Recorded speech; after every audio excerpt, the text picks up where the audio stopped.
प्रिय छात्रों, 12वीं कक्षा के लिए तृतीय पाठ निबंध के रूप में है पर्यावरण संरक्षणम। पर्यावरण की सुरक्षा, रक्षा करना। पर्यावरण है क्या? शब्द है परिआवरण। हमारे चारों तरफ जो है वही हमारी पर्यावरण। भूमिरावरणम वायुर्जलं चैव वनस्पति। भूमि के चारों तरफ क्या है? वायु है, जल है और वनस्पति यानी वृक्ष आदि। जगदाधार रूपम, जगत का आधार रूप जो क्या है? पृथ्वी है, वही हमारी आधार है। तत्पर्यावरणम गम्यते, वही पर्यावरण के रूप में व्याप्त है। अर्थात पृथ्वी के ऊपर जो जल है, वायु है, प्रकृति है या जो भी वस्तु है वही पर्यावरण है। इसके विषय में लिखा, सभी प्राणियों के आधार स्वरूप पृथ्वी दृश्यमान है, जिनके चारों ओर से घेर कर जो पदार्थ है उसे संप्रति हम पर्यावरण कहते हैं। प्राचीन काल में भी सभी विश्व सभ्यताओं में भूमि, जल, वायु, अग्नि और आकाश के पंचभूत का पूजन हुआ करता था। लिखा है, चित जल पावक गगन समीरा, पंच रचित अति अधम शरीरा, यानी पांचों तत्वों की चर्चा हुई। उसी तरह यह प्राण वायु भी, परम कल्याणकारी वायु भी सर्वत्र उपलब्ध कर चिकित्सालयों में या जहां की आवश्यकता है वहां पहुंचाई जा रही है। सर्वत्र सभी जगह यह खुशी से एक दूसरे के उपकार में व्याप्त है, यानी किसी तरह पर्यावरण शुद्ध, परिष्कृत, स्वच्छ रूप में बना रहे। प्राचीन काल के उपरांत कुछ वैज्ञानिकों द्वारा इसे जो मर्दन किया गया, इसकी कटाई छटाई हुई, जिससे पर्यावरण में भयंकर परिवर्तन सा गया। जत्र तत्र मकान बनने से, जंगलों के कटने से भारी पीड़ाएं हुई और मानव पृथ्वी तथा प्रकृति त्राहिमाम करने लगी, क्योंकि अति सर्वत्र वर्जित। वृक्षों की कटाई हो लेकिन अति नहीं, भूमि का मर्दन हो लेकिन अति नहीं। उनको संतुलित करते हुए आप एक वृक्ष को यदि काटे तो 10 वृक्ष को लगाए। यही प्रामाणिकता है, क्योंकि हमारी जनसंख्या के साथ साथ हमारे प्राणवायु देने वाले यही वृक्ष हैं और इसी के माध्यम से हम स्वच्छ सुंदर रह सकते हैं।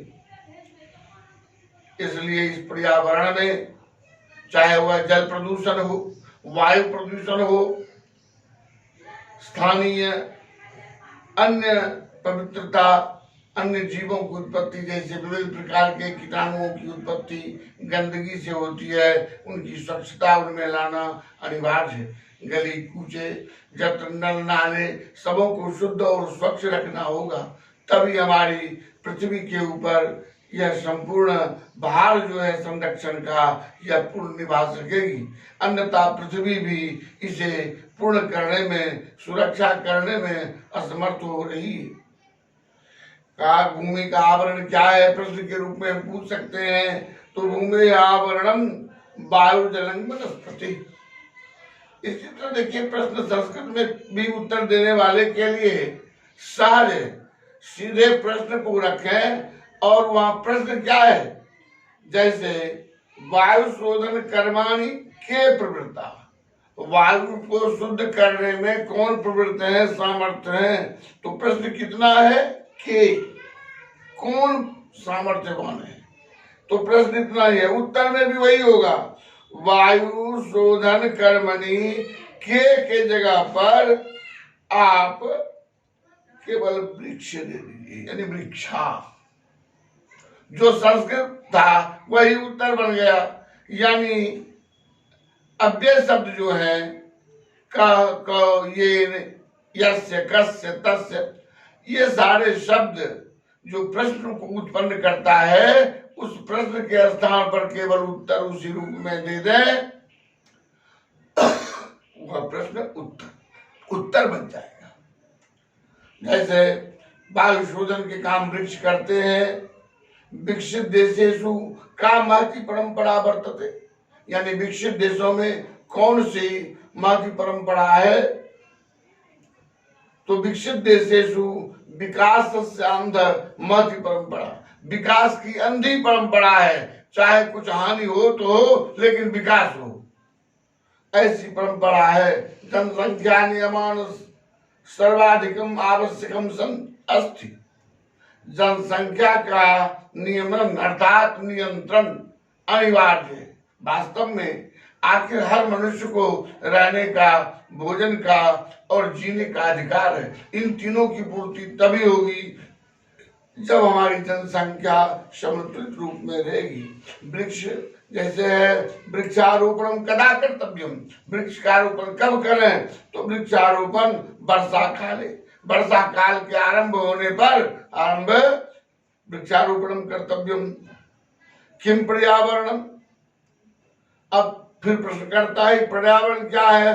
भूमि आवरणम वायु जलम वनस्पति, भूमि का जो आवरण है वायु जल वनस्पति, चौथा पर्यावरण, वही पर्यावरण है।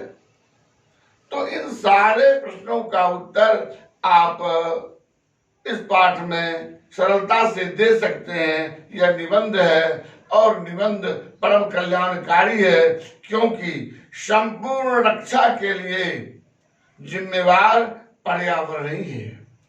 आज कुछ दिन के लिए पशु पक्षियों का गंदगी त्यागने की बात हुई, यानी लॉकडाउन हुआ, जिसमें आपने देखा कि सारे नदियों का, बहुत सारे नदियों का जल काफी हद तक स्वच्छ हो गई, गंदगी उनकी कम हो गई। क्यों? तो गंदगी को बढ़ाने वाले हम ही जनसंख्या वाले हैं, हम ही लोग हैं। तो हमें अपने आप पर गंदगी करने में नियंत्रण रखना होगा।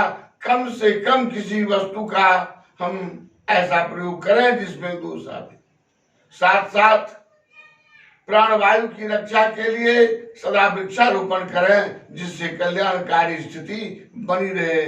वास्तव में यह पाठ बड़े ही मनोरम, उपदेशवर्धक और ज्ञानदायक है। पर्यावरण संरक्षणम।